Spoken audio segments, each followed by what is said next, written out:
حضرت علی رضی اللہ عنہ نے فرمایا، وہ مصیبت جو انسان کو اللہ سے دور کر دے وہ سزا ہے، اور وہ مصیبت جو انسان کو اللہ سے قریب کر دے وہ آزمائش ہے۔ رسول اللہ صلی اللہ علیہ وسلم نے فرمایا، 7 طرح کے لوگ وہ ہیں جنہیں اللہ تعالیٰ اپنے سائے میں پناہ دے گا۔ ان میں سے ایک شخص وہ بھی ہوگا جس نے تنہائی میں اللہ کو یاد کیا ہوگا تو اس کی آنکھوں سے آنسو جاری ہوں گے۔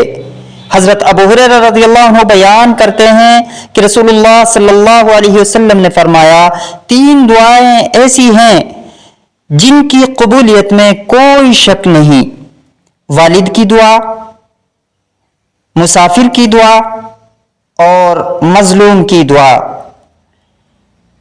جب کچھ لوگ بیٹھ کر اللہ کا ذکر کرتے ہیں تو فرشتے انہیں گھیر لیتے ہیں، رحمت انہیں ڈھانپ لیتی ہے، اور اللہ اپنے ہاں فرشتوں میں ان لوگوں کا ذکر فرماتے ہیں۔